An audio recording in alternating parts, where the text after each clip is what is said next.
In the far north of Australia, there's a place where the math simply doesn't work in your favour. For every 2.5 people who call this region home, there is one apex predator sharing the same rivers, the same boat ramps, the same water they fish in and cross every day. That predator can grow past 6 metres long, live for 70 years, and end a confrontation with a single bite before the brain even registers the threat. And here's the part that should unsettle you: nobody actually knows the real number.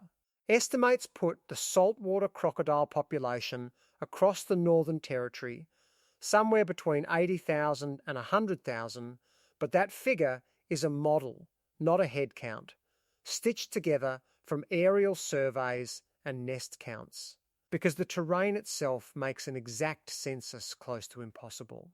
Flooded mangroves, tea-coloured rivers, tidal creeks that vanish and reappear with the moon. Scientists can describe the trend with confidence. They cannot tell you the true total. And in 2024, that uncertainty turned fatal again, when a 12-year-old girl vanished into a creek near a remote top-end community and never came back out. This is the Northern Territory of Australia, home to barely 250,000 people, and to an uncountable, still growing population of the most successful predator comeback story on the planet. If this is your first time here, welcome. This channel digs into the geography, science and hidden history of Australia's most unforgiving corners, the places that never make it onto the postcards. If dangerous landscapes, old warnings and the science behind them are the kind of thing that keeps you thinking long after the video ends, hit subscribe now, because we go somewhere new like this every single week. To understand this danger, you first have to understand the place that creates it. Australia's top end isn't one landscape, it's a landscape that changes completely with the seasons.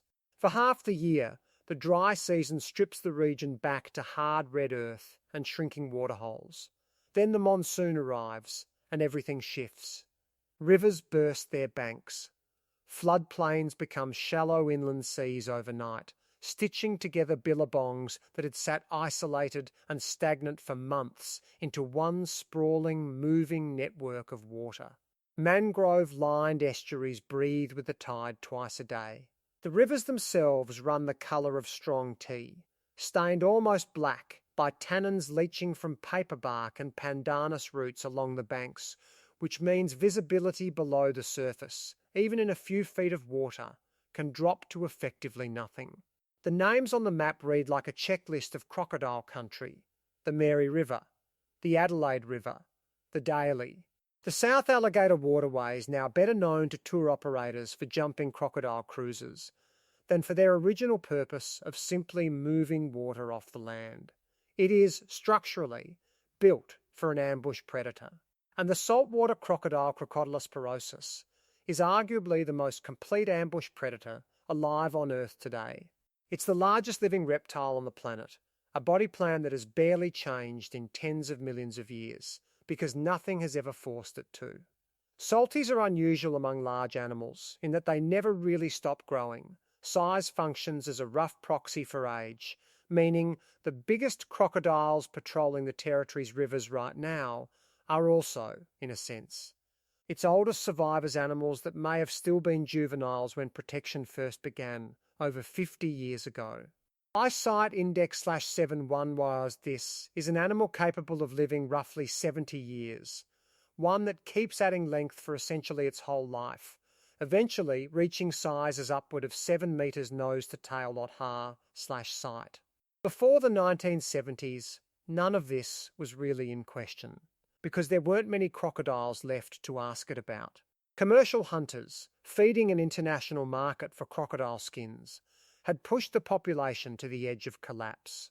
Eyesight Index per 711 When the species finally gained full legal protection in 1971, the entire Northern Territory population had been reduced to somewhere close to 3. 0 animals' ear/sight height, a sliver of what these rivers could naturally support. What happened next is one of conservation's great uncomfortable success stories. Freed from hunting pressure, the population didn't just recover, it rebuilt itself almost from scratch. Eyesight Index Clade 1, that number, has since climbed back to a present-day estimate hovering around 100,000 crocodiles across the territory/site, close to a 30-fold increase in half a century. A Site Index 3 one-field surveys of the territory's waterways put the average density at somewhere around 5 crocodiles for every kilometre of river/site, meaning that almost any body of water in the tropical north, whether it looks empty or not, has to be treated as occupied. Site Index Quite 8, 1, just over 250,000 people live in the Northern Territory today, .hor/site. Run those two numbers against each other, and the ratio stops sounding like a wildlife statistic and starts sounding like a demographic fact of daily life. For every 2 or 3 residents of the top end, there's a crocodile sharing the same watershed. Long before there were population models or federal protection laws, the peoples of the top end already held an intimate, working knowledge of these animals because they had shared this water with them for longer than almost any other continuous culture on Earth has shared anything with anyone. Across Arnhem Land, the saltwater crocodile isn't catalogued simply as a dangerous animal to steer clear of. In the traditions of the Yolŋu people of northeast Arnhem Land, the crocodile is Baru, a founding ancestral, being central to the Gumatj clan. Baru is remembered as an ancestral figure whose dreaming ties together transformation, traditional law, and the very origin of fire itself. At Birani on Caledon Bay, generations of the Gumatj clan trace their country back to 2 paired totemic forces, the crocodile ancestor Baru and Gutha, the fire he is said to have brought into being. Yolŋu artists have carried this story across generations of bark painting, tracing the path of that first fire as it swept out from a single point of origin along the coast, knowledge so significant that its custodianship is a formal, inherited responsibility within the clan, not open information for outsiders to freely interpret or retell in full. Sit with that distinction for a moment, because it matters. Where Western science looks at the saltwater crocodile and sees an apex predator to be measured, modelled and managed, Yolŋu law looks at the same animal and sees an ancestor, a being, whose story quite literally shaped the coastline, the fire-scarred pattern on a crocodile's back, and the relationship between saltwater and fresh. In this worldview, the crocodile isn't an intruder into human space. If anything, the rivers belong to it first, and everyone else is a guest. Travel west into the stone country of Kakadu and the lands of the Bininj and Mungi peoples, and the water carries a different, equally serious guardian. In Western Arnhem Land, that same authority over water takes the form of Ungalyod, the rainbow serpent, a being whose influence is said to run through every billabong, river and floodplain in the region, bound up with creation, fertility and the deep law that governs sacred ground. Ungalyod is not the crocodile itself, but the two traditions sit alongside each other as variations on the same underlying message. Repeated across top-end cultures in different forms and different ancestral beings, the water is alive, it is watched over, and it is never yours to enter carelessly. None of this was superstition standing in for a lack of understanding. It was generations of close, applied observation, refined into law which waterholes turned dangerous in the build-up to the wet season. Which stretches of river a given crocodile would defend as its own, how a saltwater crocodile's behaviour shifted with the tide and the hour. Passed down through ceremony, song and art rather than published papers, that accumulated knowledge functioned as one of the most sophisticated risk management systems this landscape has ever had, refined across a span of time that dwarfs the 50-odd years since commercial hunters nearly erased the animal altogether. And it hasn't disappeared. Indigenous ranger programs across the top end today actively draw on this same traditional ecological knowledge, reading country the way it's been read for tens of thousands of years, layering it alongside satellite tracking and population modelling rather than replacing it. long before a single scientific paper existed on saltwater crocodile territoriality. The people of this land had already arrived at the basic, unforgiving rule the water still enforces now: respect it, or it takes what it's owed. The written record of this danger stretches back further than most people assume. Eyesight Index Look 34, One Northern Territory newspapers were already recording fatal crocodile encounters in their pages as far back as the 1870s /Look police troopers, stockmen, and fishermen named among the casualties in print, while the far greater number of encounters within Aboriginal communities, who had lived alongside these animals the longest, went largely undocumented by the colonial press of the era. From those first grainy newspaper columns to tonight's TV news, the underlying pattern has never really broken. Fast forward a century to the 1970s, and one particular crocodile became a legend without ever taking a human life. Eyesight Index +22 One Sweetheart first rose to prominence around 1974, a saltwater crocodile just over 5 metres long, who ruled a stretch of water called Sweets Billabong on the Finnis River, southwest of Darwin. Eyesight Index +22 One Finding. He became notorious for repeatedly attacking outboard motors, dinghies, and fishing boats, though there is no known case of him ever attacking a person directly. Sight. Locals theorised he read the growl of an engine as a rival male invading his territory. Sight Index +22 One Mant by July 1979. Wildlife officers judged the risk to public safety too high and moved to capture him alive. During the operation, Sweetheart became tangled with a submerged log and drowned before he could be relocated. Sight. His body was preserved and still stands on permanent display at the Museum and Art Gallery of the Northern Territory in Darwin, proof that a crocodile never once responsible for a human death could still dominate an entire region's imagination for a decade.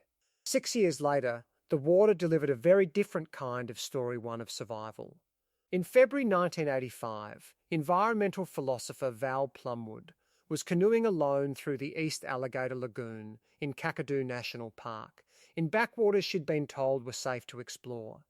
A ranger had reassured her the backwaters were fine to paddle, cautioning only that the main channel's current ran too strong, and that crocodiles were a genuine risk beyond it. A saltwater crocodile struck her canoe and dragged her under in what survivors of such encounters describe as a death roll. In the aftermath, badly injured, she spent hours crawling alone through the swamp before help finally reached her. Plumwood survived, and the experience reshaped the rest of her working life. Eyesight Index +161, her posthumously published book, The Eye of the Crocodile, grew directly out of that 1985 attack/sight, and it remains one of the most cited first-hand accounts of what it feels like to suddenly become prey instead of predator. The modern record is shorter, but no less sobering.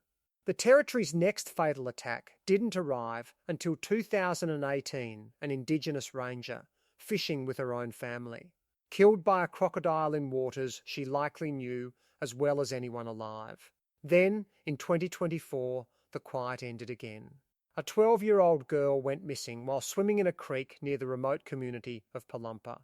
Eyesight Index 71 rangers later tracked down and killed a crocodile measuring roughly 13 feet, found just over a mile from where the attack occurred.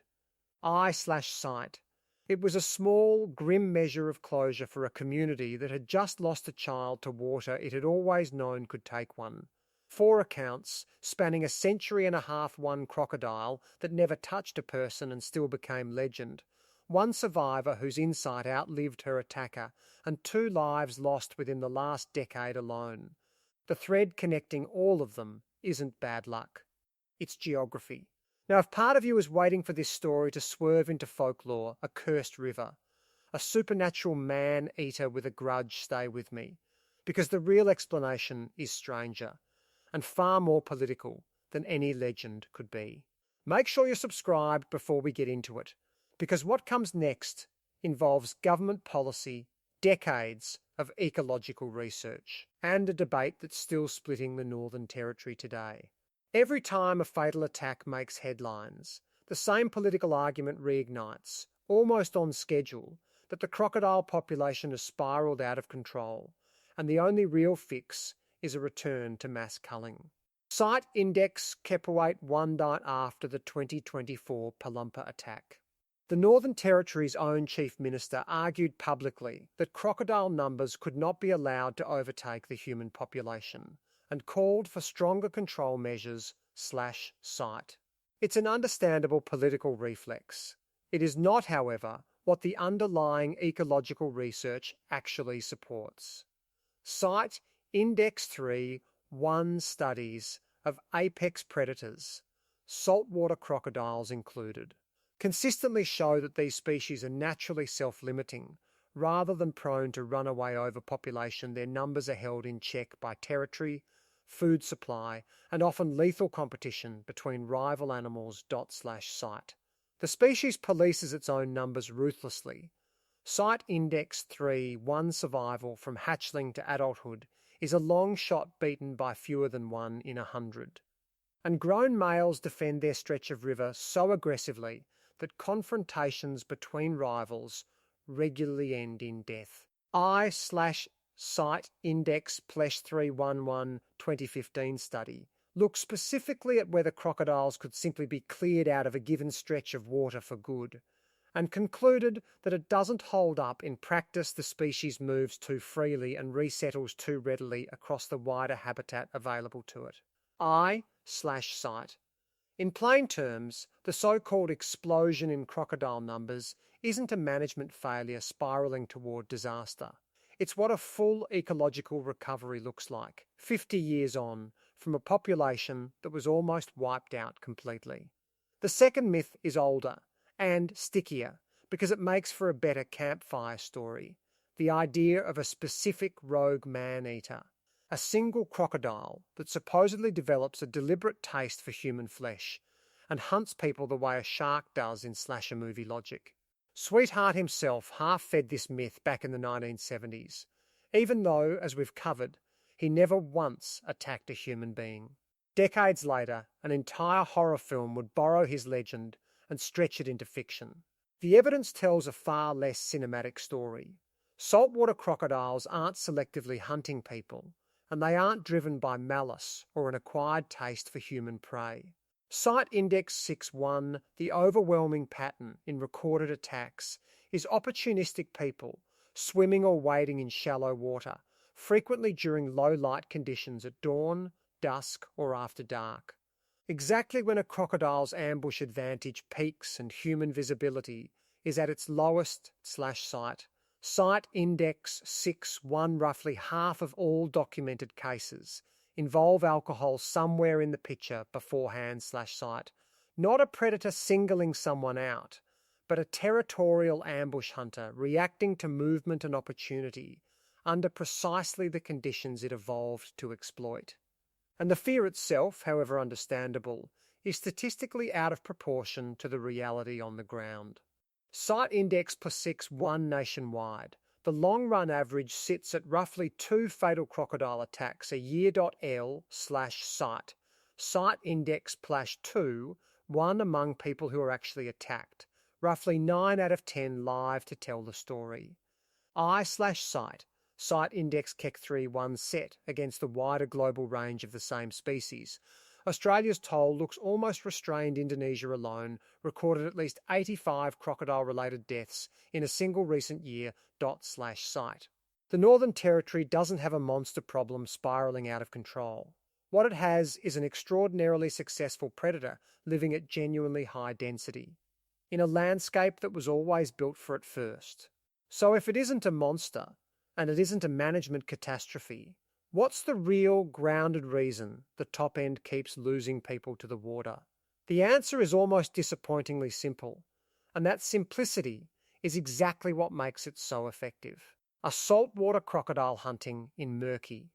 Tannin-stained water is one of the most complete ambush predators ever produced by evolution. It can lie motionless for hours, submerged except for 2 eyes and a set of nostrils. in water where a person standing 2 feet away would see nothing at all. It doesn't need to chase. It needs you to misjudge a single moment to assume a stretch of river is empty because it looks empty. To assume that because you swam there last year without incident, this year carries the same odds. That last point is the one researchers and rangers keep circling back to, and it echoes almost exactly what Aboriginal traditional knowledge encoded as law millennia ago. Familiarity is the danger, not ignorance. It's frequently the familiar spot that catches someone out the stretch of river a family has fished for years without a problem, right up until the year it doesn't hold. A crocodile doesn't need 100 rivers to hide in. It needs one person to forget, just once, that a quiet-looking billabong at dusk is still, statistically, occupied territory. Layer onto that the raw math from earlier something close to 100,000 crocodiles sharing a landscape with barely 250,000 people, and the terrain does the rest of the work on its own. Add the wet season's floodwaters, which regularly carry crocodiles into creeks and waterholes they've never occupied before, meaning a spot's history of being safe can quietly expire overnight without a single visible warning sign. Add the tidal reach of northern rivers, which lets a fully grown saltwater crocodile travel dozens of kilometres inland from the coast. Far past where most visitors assume the danger zone actually ends well beyond the last point where the water even tastes of salt. Every boat ramp, causeway and popular fishing spot across the top end now carries the same yellow and black warning sign, the crocodile silhouette a visitor learns to recognise within a day of arriving. It's easy to read those signs as background scenery after a while. That, more than anything else, is the actual failure point. This is precisely why Australia's Crocwise safety guidance is built around removing the human error the crocodile is designed to exploit. Stay well back from every bank and boat ramp in known habitat. Never swim or wade outside a small number of monitored, designated sites. Avoid the water at dawn, dusk, and after dark when saltwater crocodiles hunt most actively. And never assume a small crocodile sighting rules out a much larger one holding the same stretch of river. The smaller freshwater crocodile is a different story altogether, eyesight indexed for one nowhere near as aggressive, and unlikely to pose a serious threat unless it's cornered or handled directly sight, a genuinely different animal that happens to share some of the same waterholes, which is part of why so many visitors misjudge exactly what they're looking at. None of this required a hidden conspiracy or an unexplainable phenomenon to become terrifying. It required exactly what the Yolŋu, the Bininj and Mungai, and every generation that shared this country long before satellite tracking existed had already worked out. The water was never neutral ground. It was always occupied, on someone else's terms. 100,000 crocodiles. 250,000 people. One of the most complete predator recoveries in modern conservation history, unfolding in rivers that have carried this same warning for far longer than written history has existed to record it. What makes this story land, in the end, isn't a mystery that science eventually cracked open. It's closer to the opposite of mystery that was never really a mystery at all, except to the people who arrived last and assumed they understood a landscape that had already been read and respected for tens of thousands of years before them. Modern research didn't overturn the old warnings here. It confirmed almost every one of them, using satellites and population models to arrive, a century late, at conclusions the top end's first peoples never needed a laboratory to reach. The rivers haven't changed. What's changed is how carefully we're willing to listen to what they and the people who have always known them best have been saying the entire time. So, what do you think? Is culling ever the right call here, or is coexistence the only honest option left on the table? Let me know in the comments, and subscribe for more of Australia's Hidden Dangers new episodes out every week.